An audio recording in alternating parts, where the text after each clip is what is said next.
মিরপুর রোডের বহনকারী সেই বাসটি আমরা দেখতে পাচ্ছি, যেটা এখন জাতীয় স্মৃতিসৌধের উদ্দেশ্যে রওনা দিয়েছে এবং সেখানে আমাদের আগে থেকেই সহকর্মী ফরহাদ ইবনে মালেক অবস্থান করছেন, তার কাছ ফরহাদ থেকে ইবনে মালিকের সাথে সেখানকার আমরা ছবিটা। যোগাযোগের চেষ্টা করি হ্যাঁ, রাকিব। ফরহাদ, আপনি কি আমাদের শুনতে পাচ্ছেন কিনা? একটু জানতে চাই, তারেক রহমানের যে আসার কথা রয়েছে জাতীয় স্মৃতিসৌধে, সেখানটাতে আসলে নেতাকর্মীদের ভিড় আপনি কেমন দেখছেন এবং সেখানকার চিত্রটা একটু জানাবেন। সেখানে নিশ্চয়ই সবকিছু প্রস্তুত রয়েছে। আমরা স্মৃতিসৌধে আমরা সকাল থেকে ছিলাম, সকাল থেকে আমরা স্মৃতিসৌধে এখানে আছি। এই দীর্ঘ 17 বছরেরও বেশি সময় পর যে বিএনপির দ্বিতীয় সর্বোচ্চ নেতা এবং বর্তমানে বিএনপির কাণ্ডারি তারেক রহমান যে বাংলাদেশে গতকাল স্বদেশ প্রত্যাবর্তন করেছেন নির্বাসিত জীবন কাটিয়ে, তিনি গতকাল লাখো লাখো মানুষের ভালোবাসায় সিক্ত হয়েছেন এবং তিনি মানুষের কাছে ভালোবাসা প্রদর্শন করেছেন। 300 ফিটের পূর্বাঞ্চলে 300 ফিট এলাকাতে তিনি সংবর্ধনা অনুষ্ঠানে তিনি মানুষের কাছে কথা বলেছেন, তার অনুভূতি জানিয়েছেন এবং তিনি বাংলাদেশকে নিয়ে, সবাইকে নিয়ে আগামীর বাংলাদেশ গড়ার যে একটা পরিকল্পনার কথা জানিয়েছেন, পরিকল্পনার যে একটা আভাস তিনি দিয়েছেন, সেই কথাগুলো তিনি কিন্তু বারবার বলেছেন। এবং আজ আমরা দেখেছি তিনি দুপুরে নামাজের পর তিনি জিয়া উদ্যানে তার বাবার তার পিতার মাজারে গিয়ে তিনি সেখানে শ্রদ্ধা নিবেদন করার চেষ্টা করেছেন, শ্রদ্ধা নিবেদন করেছেন এবং সেখানেও কিন্তু তিনি লাখ লাখ মানুষের ভালোবাসায় তিনি সিক্ত হয়েছেন। এই যে ভালোবাসায় সিক্ত হওয়া, এই সিক্ত হওয়া কিন্তু এখানেই শেষ না। আমি একটু দেখাতে চাই যে এখানে এই সাভারে জাতীয় স্মৃতিসৌধে ওনার পুষ্পস্তবক অর্পণ করার কথা ছিল, কিন্তু মানুষের এত ভালোবাসায় তিনি সিক্ত হয়েছেন। রাস্তায় চারপাশে তাকে ঘিরে মানুষের যে একটা আগ্রহ, 17 বছরেরও বেশি সময় পর প্রিয় নেতাকে দেখার যে একটা আকাঙ্ক্ষা, কাছ থেকে দেখার যে একটা আকাঙ্ক্ষা, তার একটু দর্শন পাওয়ার যে একটা আকাঙ্ক্ষা, তিনি হাত নাড়ছেন এবং সাধারণ মানুষও হাত নেড়ে তার ভালোবাসার প্রতিদান দেবেন বা দিচ্ছেন, সেই যে একটা আকাঙ্ক্ষা, সেই আকাঙ্ক্ষার জন্য লাখ লাখ মানুষ কিন্তু আজও ঢাকা শহরের রাজপথ কিন্তু ছেয়ে গেছে।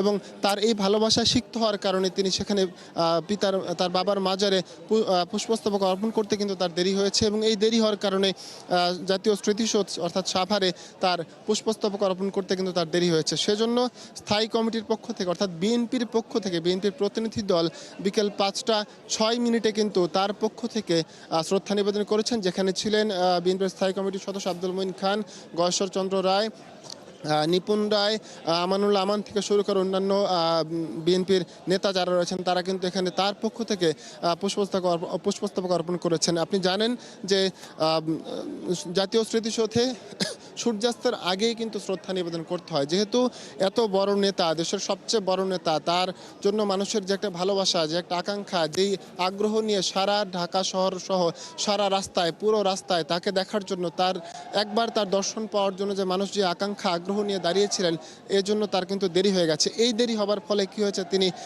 নির্দিষ্ট সময়ে যে আসার কথা ছিল তিনি নির্দিষ্ট সময়ে আসতে পারেননি।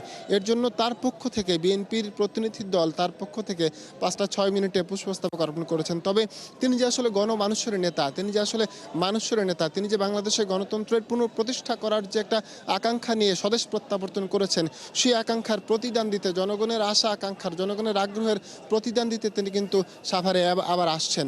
তিনি চাইলেই পারতেন যে আজ যেহেতু সময় গড়িয়ে গেছে, সময় পেরিয়ে গেছে, তিনি সাভারে শ্রদ্ধা নিবেদন করতে না আসলেও পারতেন। যেহেতু তার পক্ষ থেকে শ্রদ্ধা নিবেদন করা হয়ে গেছে, তিনি না এলেও পারতেন, কিন্তু তিনি আসছেন।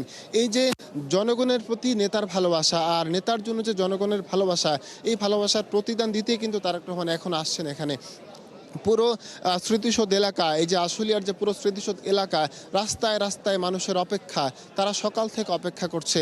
প্রচণ্ড শীত, এই শীত অপেক্ষা করে তারা এখানে দাঁড়িয়ে রয়েছে, একটাই কারণ, প্রিয় নেতাকে 17 বছরেরও বেশি সময় পরে একবার কাছ থেকে দেখা, তার হাত নাড়া দেখা, তাকে একবার দেখতে পাওয়া, তাকে জানানো যে নেতার পাশে যে কোনো সময়, আগে যেমন স্বৈরাচার সরকারের আমলে যেমন শত বাধা উপেক্ষা করে তার দিক নির্দেশনা মেনে যেমন করে দাঁড়িয়েছিল, যেমন করে রাস্তায় ছিল, রাজপথে ছিল, আন্দোলন সংগ্রামে যেভাবে ছিল, সেভাবেই এখনও প্রিয় নেতাকে একবার দেখার জন্য, শুধু একটিবার দেখার জন্য তারা এখন দাঁড়িয়ে রয়েছে। শীত উপেক্ষা করে, বিভিন্ন প্রতিকূলতা উপেক্ষা করে তারা দাঁড়িয়ে রয়েছে। আবার আইন শৃঙ্খলা রক্ষাকারী বাহিনী এই নেতার নিরাপত্তার জন্য কিন্তু তারাও এখানে অপেক্ষমান রয়েছে, দাঁড়িয়ে রয়েছে। নিরাপত্তার চাদরে পুরো এলাকা ঢেকে রাখা হয়েছে, তারা অপেক্ষা করছেন। সাধারণ মানুষ, জনতা সবাই অপেক্ষা করছেন। আমরা অনেকের সাথেই কথা বলেছি, এমন অনেকেই রয়েছে যারা তারেক রহমানকে দেখতে